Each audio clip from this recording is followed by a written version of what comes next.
The heading, The Rise and Fall of King Charles I, encapsulates a pivotal era in British history, where the ascent and subsequent decline of Charles I's reign culminated in his execution by Parliament.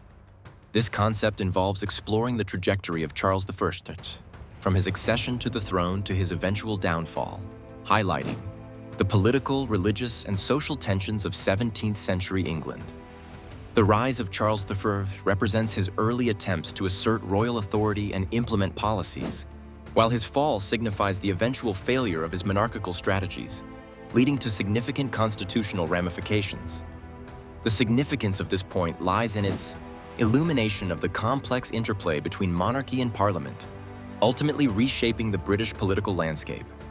Charles I's reign was marked by his belief in the divine right of kings, which led to his authoritarian style of governance and repeated clashes with Parliament. This concept is crucial in understanding why the English Civil War erupted, as it highlights the accumulating grievances against Charles's policies, such as his attempt to impose Anglican practices and levy taxes without parliamentary consent. A real-world application of this concept is the Petition of Right in 1628, where Parliament sought to curb royal prerogatives, demanding limitations on non-parliamentary taxation and arbitrary imprisonment.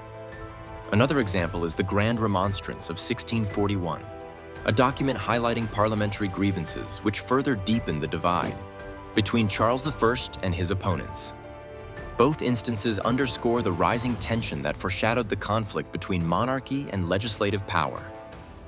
Supporters of parliamentary sovereignty often reference this period to emphasize the importance of checks and balances in governance.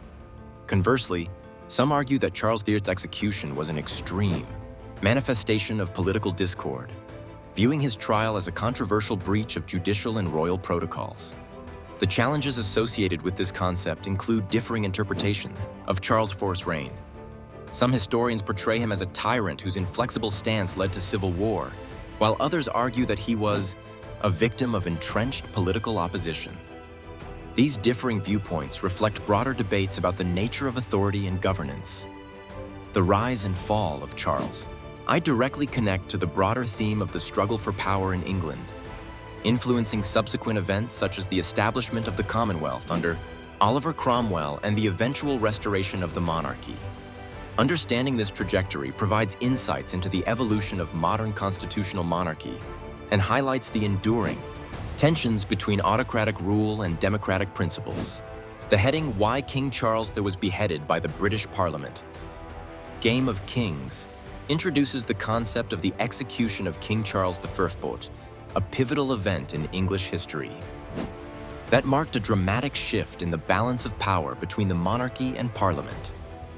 King Charles III's execution was the culmination of a series of conflicts known as the English Civil War, which arose from long-standing tensions over issues such as taxation, religious reforms, and the king's perceived abuse of power.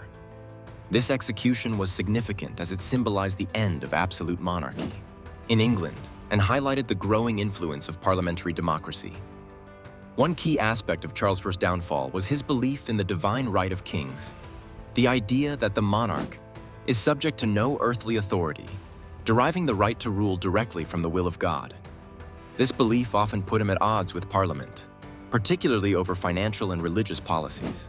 For example, Charles's imposition of unpopular taxes without parliamentary consent and his attempts to enforce Anglican religious practices led to widespread opposition. Another specific example is the dissolution of Parliament, multiple times during his reign, which alienated many political leaders and fueled the conflict between the royalists and parliamentarians. Opinions supporting the necessity of Charles's execution often cite the need for accountability and the protection of individual rights against tyrannical rule. Some historians argue that his death was crucial in paving the way for a constitutional monarchy and the eventual establishment of a more democratic form of governance. However, the execution of a reigning monarch was not without controversy and challenges. It was unprecedented and polarizing, sparking debates about the legitimacy of regicide and the appropriate limits of parliamentary power. There were also alternative viewpoints, particularly among royalists, who saw the execution as unlawful and a direct assault on the sanctity of the monarchy. This decisive action influenced other aspects of English governance, leading to the brief establishment of the Commonwealth under Oliver Cromwell and setting a precedent for limited monarchy, which significantly altered the relationship between the Crown and Parliament in subsequent years. The event remains a crucial chapter in the story of balancing power between the monarchy and the legislature, shaping the political landscape of not just England, but also inspiring democratic movements worldwide. The divine right of kings is a political and religious doctrine that asserts that a monarch derives their right to rule directly from the will of God, not from any earthly authority or the consent of their subjects. This belief was prevalent in Europe during the 16th and 17th centuries and was used by monarchs to legitimize their absolute power. King Charles III of England was a firm believer in the divine right of kings, which played a crucial role in his downfall and eventual execution. This concept is significant to the main topic because it underscores the fundamental conflict between Charles I and the British Parliament. Charles's adherence to the divine right of kings led him to govern without parliamentary consent, ignoring the growing demand for shared governance. This disregard for parliamentary authority was a major catalyst for the English Civil War, ultimately leading to his trial and execution by the very institution he sought to undermine. The implementation of the divine right of kings can be seen in Charles's decision to dissolve Parliament on multiple occasions, most notably in 1629, inaugurating the period known as the Personal Rule, during which he ruled without parliamentary consent for 11 years. Another example is Charles's introduction of unauthorized taxes, such as ship money, to fund his policies without parliamentary approval. These actions fueled widespread discontent and resistance, exemplifying the dangers of unchecked monarchical power. Opinions supporting this idea often come from monarchists and traditionalists, who see the divine right as a necessary principle for maintaining order and stability. They argue that it affirms a sacred and unchallenged sovereignty that can transcend human disputes. However, this perspective faced significant challenges, with many viewing the doctrine as an outdated justification for autocracy. Philosophers like John Locke argued for the social contract, emphasizing that legitimate governance must arise from the consent of the governed. The divine right of kings was also controversial because it clashed with emerging ideas of democracy and constitutional limits on power. As England moved toward a constitutional monarchy, the notion of divine right was increasingly seen as incompatible with modern political thought, sparking debates on the role of monarchy in governance. In the broader context of King Charles I's reign and execution, the divine right of kings influenced other key aspects such as religious tensions, governance disputes, and the eventual rethinking of monarchical power. It served as both a catalyst for conflict and a focal point for those advocating for a more balanced and representative system of government, shaping the trajectory of the British political landscape. The heading "Why King Charles I Was Beheaded by the British Parliament: Game of Kings" delves into the complex interplay of political, religious, and social factors that culminated in the execution of King Charles I in 1649. This pivotal moment in British history marked a profound shift in the balance of power between the monarchy and Parliament. At its core, the conflict arose from Charles I's belief in the divine right of kings, which clashed with Parliament's growing insistence on political sovereignty and constitutional governance. Charles's reign was characterized by constant tension with Parliament over issues such as taxation, religious reforms, and his authoritarian rule, which many perceived as tyrannical. The significance of this point lies in the transformative impact it had on British governance.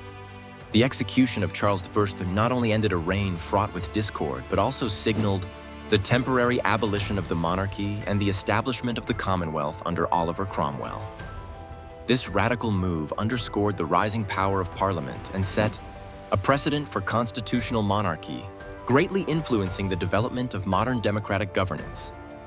A real-world application of this historical event is evident in the establishment of systems that limit executive power, such as in the English Bill of Rights of 1689, which further entrenched parliamentary authority.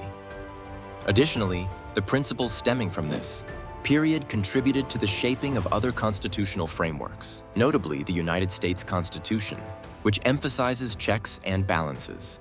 Support for the execution came from those who viewed Charles I as a tyrant, believing that his removal was necessary to preserve England's liberties. Figures such as Oliver Cromwell argued that the king's actions justified his execution to prevent further abuses of power. However, this decision was not without controversy. Many saw it as a radical departure from established norms, challenging the traditional divine right of kings and raising ethical questions about regicide. Some contemporaries and historians argue that his execution destabilized England, resulting in a decade of Republican experimentation that ultimately led to the restoration of the monarchy in 1660. This event is deeply connected to broader themes of governance, authority, and the struggle for power. It illuminates the ongoing tension between centralized power and representative governance, a dynamic that continues to influence political systems worldwide. Execution of Charles I remains a symbol of the potential consequences of unchecked power and the enduring quest for a balanced and fair political system.